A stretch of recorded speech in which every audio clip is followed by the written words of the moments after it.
제 6장.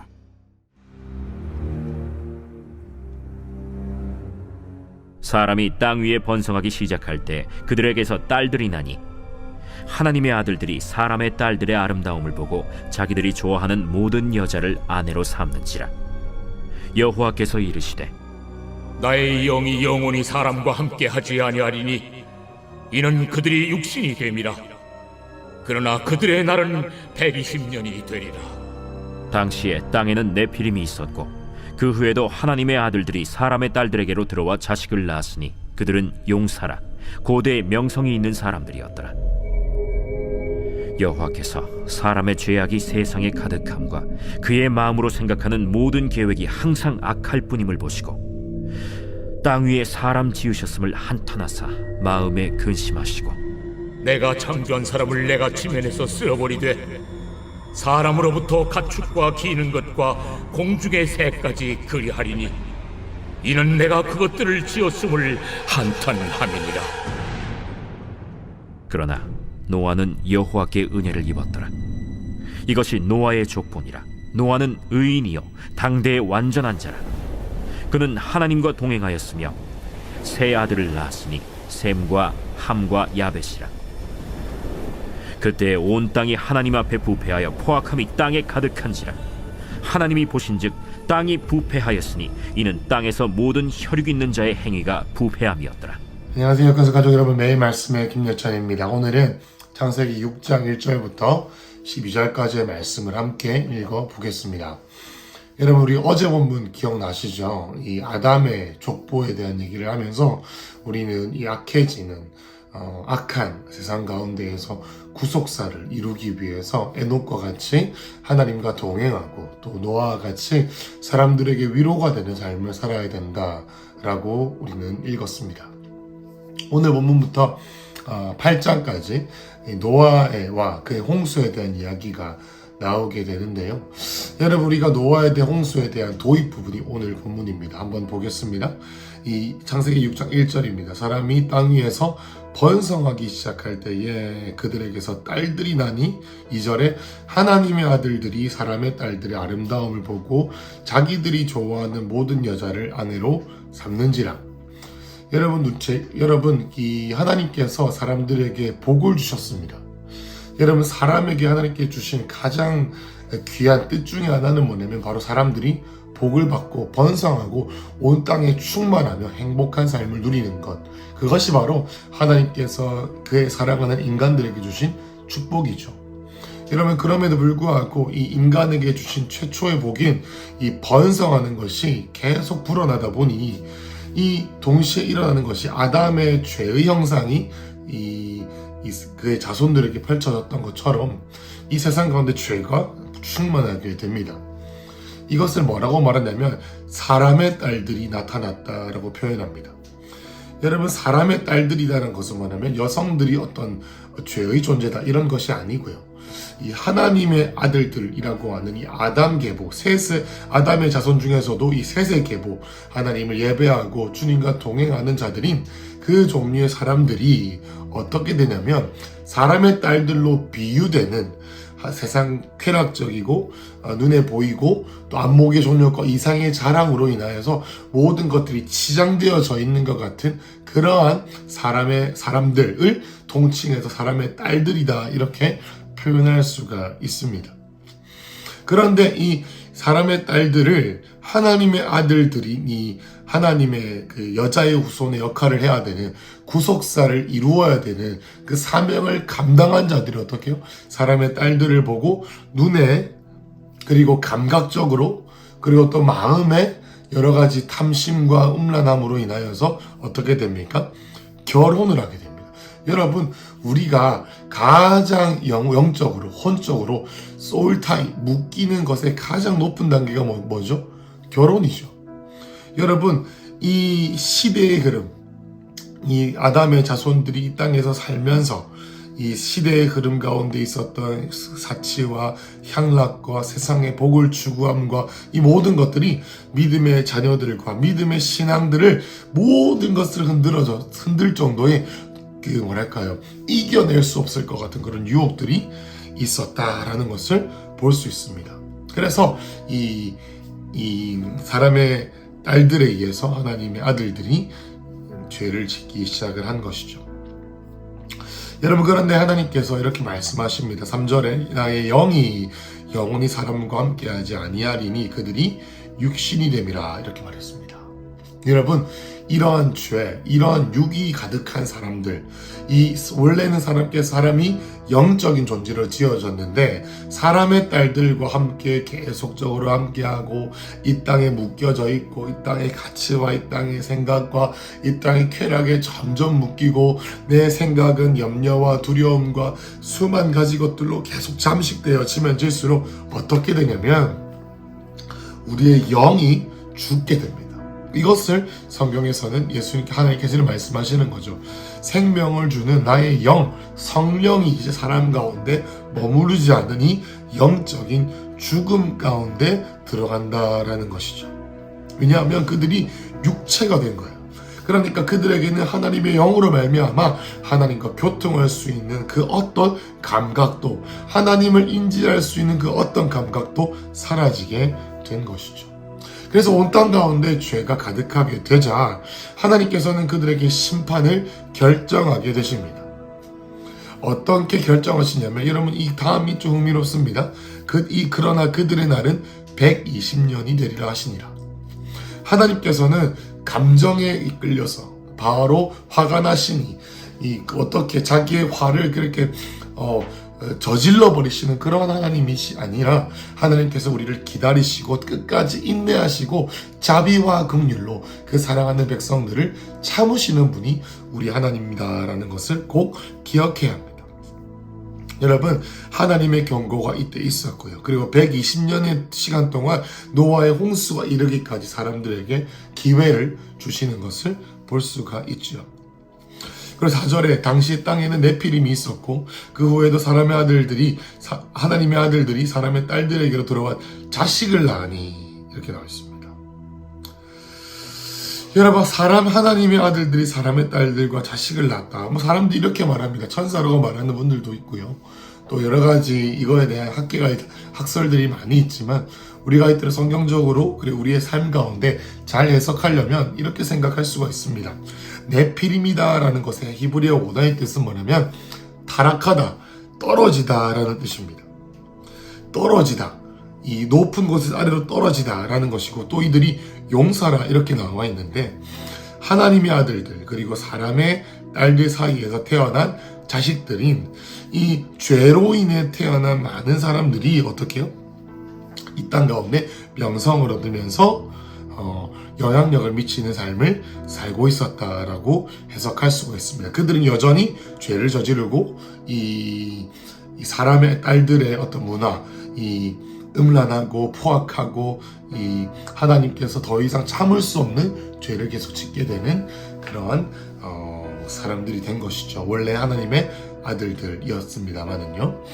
그리고 5절에 보면 여호와께서 사람의 죄악이 세상에 가득함과 그의 마음으로 생각하는 모든 계획이 악할 뿐임을 보셨습니다. 여러분, 이제 어떻게 해요? 여호와께서 사람의 죄악이 세상에 가득하고 또 그의 마음 가운데 생각하는 모든 것 계획이 악할 뿐임을 보시고 이렇게 나왔습니다. 여기서 우리가 보시고라는 것은 히브리어로 라라는 건데 그것은 뭐냐면 감찰하시고 깊이 관찰하시고 어떻게 사람의 마음의 동기를 감찰하시는 마음의 중심을 아시는 주님께서 세상의 모든 사람들의 마음의 생각들이 어떻게 해요? 하나님을 생각할 수도 하나님을 갈망할 수도 하나님을 꿈꿀 수도 없는 그러한 습관적이고 지속적인 죄인들로 전락해버려서 그 어느 것 하나 성령이 온 인류에게서 거두어진 그러한 상태 가운데 이 땅의 죄악이 관영하게 됩니다. 그러면서 6절에 한 땅 위에 사람 지으심을 한탄하사 마음에 근심하셨다라고 합니다. 여기서 보면은 한탄하시다라는 것을 후회하다 이렇게 해석하는 사람도 있는데 어떻게 하면 비통해하시는 주님의 마음을 상징합니다. 하나님께서 원래 사람에게 복을 주신 것을 그리고 자유의지를 주신 것을 후회하지 않으셨어요. 그냥 그들의 백성들이 마음 아파하는 것을 마음 아파하시는 것이죠. 그리고 또 마음이 아파하시고 그리고 또 인간이 하나님의 마음을 어떻게 이해할 수 있겠습니까? 그죠? 인간의 감정, 인간의 관점에서 하나님께서 이 정도로 마음이 아프셨다는 것을 표현하기 위해서 이 창세기의 저자인 모세가 이렇게 쓴 것으로 보입니다. 여러분, 이 자녀가 우리가 태어난 우리의 자녀가 죄를 짓고 어려운 시간들을 보내면서 환난과 공고함과 그의 죄로 인한 열매를 거두는 것이, 그것을 본다고 해서 그의 아들을 낳았음을 후회하는 것이 아니죠. 그 아들과 그 자녀를 불쌍히 여기는 마음 때문에 마음이 아픈 것이 바로 주님의 마음인 것이죠. 그러면서 뭐라고 말씀하십니까? 이르시되 내가 창조한 사람을 내가 지면에서 쓸어버리되 가축과 기능과 공중의 새까지 그리하리니 이는 내가 그것들을 지었음을 한탄합니다. 이렇게 말합니다. 여러분, 여기서 하나님께서 이제 드디어 이 심판을 결정하시는 것을 볼 수가 있습니다. 주님께서는 계속 기다리셨습니다. 인간들이 주님께 돌아오도록, 성령이 거두어지기 전까지 하나님께 돌아오도록 기다리셨습니다. 여기서 쓸어버리다라는 것은 뭐냐면은 이 오염된 것들을 깨끗이 씻겨낸다, 닦아낸다, 뭐 이런 것입니다. 이것으로 인해서 심판이 홍수일 수 있겠다라는 것을 유추할 수가 있죠. 그런데 여기서 심판의 대상이 사람들뿐만 아니라 뭐예요? 홍수에 사람들에게 다스리라고 주님께서 주셨던 이 땅의 모든 동식물들까지 해당이 된다라는 것을 볼 수 있습니다. 왜냐하면 하나님께서는 이 땅의 모든 피조물들을 인간에게 맡기시며 생육하고 번성하고 충만하며 정복하고 다스리라고 주님께서 말씀하셨기 때문입니다.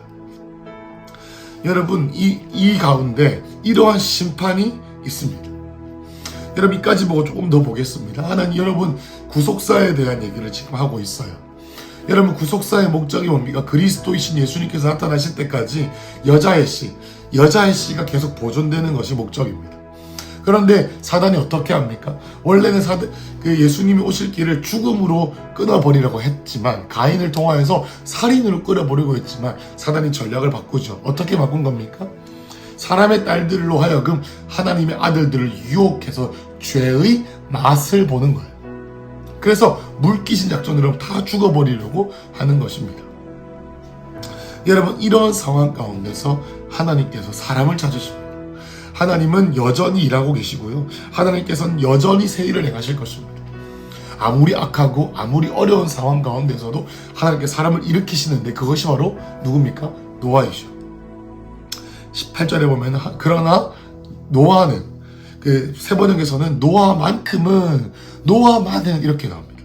노아만은 여호와께 은혜를 입었다. 은혜가 뭐겠습니까? 간섭하시는 은혜죠. 여러분, 노아가 어떤 은혜를 받았겠습니까? 먼저 라멕이 아버지였죠. 라멕이 노아에게 이렇게 이름을 지어줬지 않겠습니까? 하나님, 이 땅 가운데 너무나도 모든 것이 악한데 내 아들 노아를 통하여서 이 땅에게 안위를 주십시오, 이 땅에 위로를 주십시오라는 마음으로 집안에서 잘 길러졌을 것으로 보입니다. 뿐만 아니라 그가 세상 가운데에서 유혹을 당하고 또 수많은 사람의 딸들로부터 유혹 앞에서 하나님의 간섭하시는 은혜를 입었다라고 합니다. 뿐만 아니라 이 9절에 보면은 노아는 의인이요 당대의 완전한 자라, 그는 하나님과 동행하였으며 이렇게 나옵니다. 여러분, 노아를 시작으로 이제 구속사의 새로운 장이 펼쳐지는데 뭡니까? 노아 그의 삶이 하나님 앞에서 완전했다라는 것이 뭐 종교적으로 행사를 잘 참석하고 뭐 그런 의미 없다라는 것이 아니라 하나님과 동행하면서 그의 삶에 더러운 흔적이 없었다라는 행위적인 그의 삶의 한 절 한 절이 깨끗하고 정결했다, 이렇게 볼 수가 있겠습니다. 그리고 또 우리가 에녹 때 봤던 것처럼 하나님과 동행했던 사람, 하나님과 의논했던 사람, 악한 세태 가운데, 흐름 가운데에서 하나님과 동행했던 자다라는 것을 볼 수가 있지요. 그러면서 10절에 보면 새 아들도 낳았습니다. 셈무가 함과 야벳이었고요. 11절 12절을 읽고 마치겠습니다. 그때에 온 땅이 하나님 앞에 부패하여 포악함이 온 땅에 가득했습니다. 온 땅이 하나님의 부패했다라는 말하면 썩었다는 거예요. 그리고 포악함이 가득했다라는 것을 어떻게 얘기하냐면, 악취가 나는 상태 이렇게 표현합니다. 하나님께서 보실 때 이 땅이 죄로 말미암아 그 악한 냄새가 진동하는 거예요. 여러분 제가 미국의 어떤 그 샌프란시스코에 갔을 때 이런 경험을 한 적이 있습니다. 여러분 샌프란시스코가 있는 캘리포니아 주에서는요, 이 마리화나라고 하는 마약이 합법화되어 있습니다. 여러분 샌프란시스코라는 미국의 엄청 큰 대도시에 메인 도로에 가면은 그 가장 큰 번화가에 가면 어떤 냄새가 나냐면요, 노숙자들이 그 노상방뇨한 그 찌릉내와 이 매쾌한 이 마리화나 마약 냄새가 섞여서 그야말로 여기가 지옥인가 생각될 정도로 그러한 정말 매쾌한 냄새가 나더라고요. 여러분 제가 거기서 느꼈던 감정이 이게 하나님께서 느낀 감정이 아니실까 봅니다.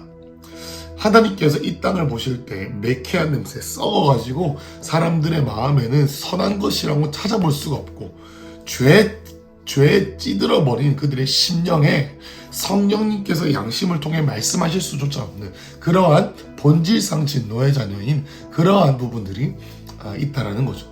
뿐만 아니라 하나님께서는 심판을 결정하실 때에 우리가 기억해야 되는 것은 사람들을 그냥 죽이시는 것 뿐만 아니라 사람들이 다스리고 있는 재물들, 사람들이 다스리고 있는 동식물들, 그의 모든 삶의 지경까지 완전히 쓸어버리신다라는 것이죠. 여러분 오늘 이 노아의 홍수에 대한 말씀을 보면서 우리는 꼭 기억해야 되는 것이 있습니다. 여러분 하나님께서는 인간을 복의 근원, 생육하고 번성하여 땅에 충만하고 정복하여 다스리는 것, 그래서 하나님의 성품, 하나님의 선하심, 하나님이 어떠한 분이신지 이 땅 가운데 표현하기 위하여서 하나님께서 이 땅에 우리를 부르신 줄로 믿습니다. 여러분 그런데 우리가 번성하고 또 이렇게 되어지면 되어질수록 사단이 우리에게 우리의 발목을 묶는 것인데 그것이 뭐냐면 사람의 딸들이라는 것입니다. 사람의 딸들, 다시 말해서 우리에게 재물과 명예와 복과 안정감과 하나님 없이도 잘 살 수 있을 것 같은 그런 수많은 나의 인생을 쾌락적으로 누리게 만들 수 있을 것 같은 그런 환상들. 여러분 이것을 누리면 누릴수록 우리는 어떻게 되냐면요, 이 사람의 딸들과 하나님 아들들이 결혼하듯이 우리는 세상의 영, 사단과 영적으로 하나가 됩니다. 그래서 우리도 어떻게 돼요? 우리 마음 가운데 주님이 계시는 곳, 성령께서 우리를 붙드실 수 있는 영역은 점점 줄어들고요. 우리의 영과 혼과 육이 점점 더 어떻게 해요? 세상적인 것으로 사로잡히게 됩니다. 이것을 우리는 결혼이라고 하죠. 이게 결국엔 가정 완성된 형태가 결혼인 것입니다. 결국에는 이 죄의 영역에서 하나님께서 이렇게 말씀하시는 겁니다. 생육하고 번성하고 땅에 충만하는 이 사명을 가진 이 사람이 그러면서 구속사의 사명, 하나님께서 오실 길을 예비하면서 하나님과 동행하고 사람들에게 위로를 주는 사명을 가진 이 세세계보인 하나님의 아들들이 그들의 본질을 무시한 채로 사람의 딸들과 점점점 하나 되어서 내피림, 타락하는 그러한 삶을 살게 될 때에 그것들이 지속되면 지속될수록 하나님의 긍휼하심과 주님의 은혜는 우리로 하여금 기다리게 하시지만 결국엔 우리 앞에 놓여져 있는 이 심판 앞에서 우리가 죽고 나서든지 아니면 우리의 살아있을 때든지 간에 우리 앞에 놓여지는 심판 앞에서 우리는 어떻게 해요? 깨어있지 않으면 그 심판이 너무나도 빨리 오는 것처럼 느껴진다라는 거죠. 그날이 도적같이 오기 때문입니다. 여러분 우리의 삶은 오늘 좀 돌아보면 좋겠습니다. 여러분 그런데 이 노아를 주님께서 드십니다. 여러분 노아의 삶에는 은혜가 있었습니다. 은혜는 뭡니까? 자기가 잘하는 것이 아닙니다. 되어지게 하는 하나님의 능력이죠. 간섭하시는 주님 은혜입니다. 여러분 우리가 어떤 은혜 가운데 있습니까? 어떤 간섭하시는 은혜가 있습니까? 사람의 딸들이 자꾸 다가가려고 하는 내 마음에 본성이 있지만 그러면 그럴수록 우리를 막으시는 세상적인 일을 하려고 하면 할수록 잘 안 되는 그러한 기회가 있습니까? 그것은 바로 하나님의 은혜임을 믿으시길 축복합니다. 하나님의 은혜 가운데 거할 때에 우리는 비로소 하나님께 연결될 수가 있다라는 것이죠. 그리고 우리는 기억해야 됩니다. 주님께서 우리를 그냥 용서하시는 게 아니라 참으신다는 것을요. 우리가 주님께 돌아가지 않으면 주님은 참으시고 참으시다가 결국에는 어떻게 되냐? 우리의 죄값, 우리가 이 땅에서 뿌린 그 행위대로 우리에게 갚으신다라는 것을 기억해야 합니다. 여러분, 그래서 우리가 나아가야 되는 자리가 무엇입니까? 그냥 깨어있고 죄 안 짓고 그 자리입니까? 아니죠. 결국에는 주님께서 우리를 부르시는 거예요. 주님께서 우리를 부르십니다. 어떻게 부르십니까? 노아의 방주와 같은 사명자의 자리로 부르시는 거예요. 여러분, 하나님께 은혜를 입은 자는 그냥 은혜를 받는 자리에 있지 않습니다. 어떻게요? 사명의 자리로 부르시는 거예요. 노아 같은 경우는 방주로 부르시는 거예요. 여러분, 저와 여러분은 이 구속사를 이루는 삶, 하나님의 재림, 하나님의 다시 오심을 준비하고 또 찰나와 같고 먼지와 같은 인생을 사는 우리지만 어떻게 해요? 주님과 동행하고 다른 사람을 위로하는 작은 우리의 삶의 순종들을 통해서 보이지 않지만 퍼즐처럼 맞춰져가는 하나님의 나라의 일부분이 되고, 그래서 교회와 우리 영적 공동체의 하나됨의 가운데 계속 붙어있다 보면 어떻게 해요? 우리 각자에게도 주님께서 사명을 주시고 또 우리 큰숲교회라고 하는 이 믿음의 방주를 세워나가는 여정 가운데로 주님께서 우리를 초청하신다는 겁니다. 여러분, 그래서 우리는 오늘 은혜를 구해야 합니다. 여러분, 우리는 우리의 힘으로 우리를 향하신 주님의 뜻을 알 수 없습니다. 여러분, 노아는 결코 이 방주를 만들려고 했던 하나님의 뜻을 알 수 없었지요. 오직 은혜 가운데 연결된 채로 하루하루 하나님과 동행하며 살다 보니 이 사명이라는 것이 그의 삶에 주어진 것입니다. 그러니 오늘 우리가 삶을 살 때 2022년 이 창세기를 통해 우리에게 주신 주님의 마음은 무엇이겠습니까? 하나님은 나에게 복을 주시기 원하시는구나. 나를 통해서 복의 통로가 되기 원하시는구나. 그러니 나는 주님께서 나에게 주시는 복을 눈이 돼 사람의 딸들에게 더 나아가려고도 내 마음의 이 갈망, 내 유혹을 내려놓은 채로 주의 은혜를 구하며 주님과 동행하고 사람들에게 위로하는 삶을 살며 나아갈 때 이 큰숲교회라는 영적 공동체, 또 내 삶을 향한 이 하나님의 사명을 만드는 이 방주를 세우는 것, 부르심 가운데 거하고 있을 때 내 삶이 그런 삶을 살고 있다면 내 삶이 성경적인 구속사의 삶을 이루는 삶이구나라고 우리는 믿음으로 나아갈 수 있는 것이죠. 그래서 여러분께 축복합니다. 잠자고 계십니까? 깨어나시길 축복합니다. 주님이 다시 오실 때가 되었습니다. 내 마음이 잠자고 계시고 부흥회가 끝났지만 여전히 내가 사명의 자리로 나아가지 못하고 영이 깨어있지 않으십니까? 여러분, 말씀을 읽고 기도의 자리로 나아오고 다시 한 번 더 주님과의 관계가 회복되시기를 예수님의 이름으로 축복합니다. 마음은 있고 은혜는 받았지만 몸이 움직여지지 않습니까? 여러분, 더 주님의 은혜를 구하십시오. 하나님께서 여러분들을 흔드셔서 그 부르심의 자리로 나아가게 하시기를 예수님의 이름으로 축복합니다. 그래서 오늘 한 해 우리가 이 1월이 지나가기 전에 우리가 이 궤도, 이 달리기의 계주를 한다면 이 출발선 앞에 서서 달릴 준비를 마치시길 축복합니다. 그래서 그 어떤 것도 히브리서 말씀처럼 얼매기 쉬운 죄와 모든 짐들을 벗어버리고 하나님께 달려가서 사람의 딸들과 맺었던 모든 소울타이들을 끊어버리고 하나님께 연결되고 주님과 동행하는 자리, 주님의 은혜를 구하는 자리로 들어가시기를 축복합니다. 기도하겠습니다. 하나님, 노아를 부르셨던 것처럼 하나님의 눈에 우리 큰숲교회 모든 성도님들이 하나님의 눈에 은혜를 입은 자 되어 하나님이 구속사를 이루어야 되는 이 시급한 때에 흘러가는 세상 가운데 나를 맡겨 사람의 딸들과 결혼하여 우리가 소울타이 되어 결국에는 나락되는, 타락하는 그런 네피림의 길이 아니라 하나님 아버지 주의 은혜를 입은 사명자로 세워 주시옵소서. 예수님의 이름으로 기도했습니다. 아멘.